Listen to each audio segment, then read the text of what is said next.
The night before Christmas.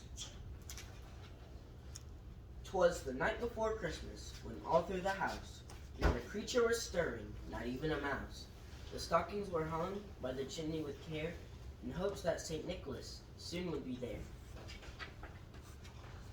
The children were nestled all snug in their beds, while vision of sugar plums danced in their heads.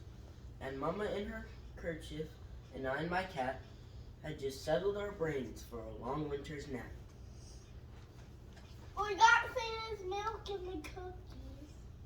When out on the lawn there arose such a clatter, I sprang from my bed to see what was the matter. Away to the window I flew like a flash, tore open the shutters, and then threw up the sash. The moon on the breast of the new fallen snow gave the lustre of midday to objects below. When what to my wondering eye should appear but a miniature sleigh and 8 tiny reindeer, with a little old driver, so lively and quick, I knew in a moment it must be Saint Nick. More rapid than eagles his coursers they came, and he whistled and shouted and called them by name. Now Dasher, now Dancer, now Prancer and Vixen, oh, on Comet, on Cupid, on Donner and Blitzen, to the top of the porch, to the top of the wall, now dash away, dash away, dash away all. As dry leaves that before the wild hurricane fly, when they meet with an obstacle, mount to the sky. So up to the housetop the coursers they flew, with a sleigh full of toys, and St. Nicholas too. And then in a twinkling I heard on the roof the prancing and pawing of each little hoof. As I drew in my head was turning around, down the chimney St. Nicholas came with a bound. He was dressed all in fur from his head to his foot.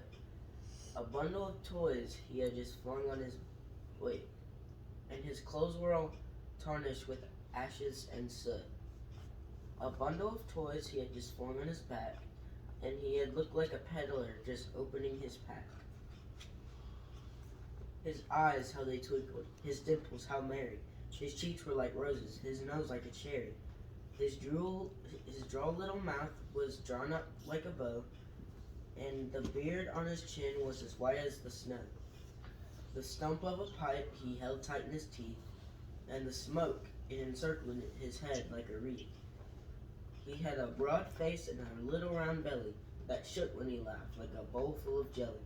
He was chubby and plump, a right jolly old elf, and I laughed when I saw him, in spite of myself. A wink of his eye and a twist of his head soon gave me to know I had nothing to dread. He spoke not a word, but went straight to his work, and filled all the stockings, then turned with a jerk, and laying his finger side of his nose, and giving a nod, up the chimney he rose. He sprang to his sleigh, to his team gave a whistle, and away they all flew like the down of a thistle. But I heard him explain, ere he drove out of sight. Happy Christmas to all, and to all a good night. The end. Yay! Merry Christmas, y'all. Merry Christmas.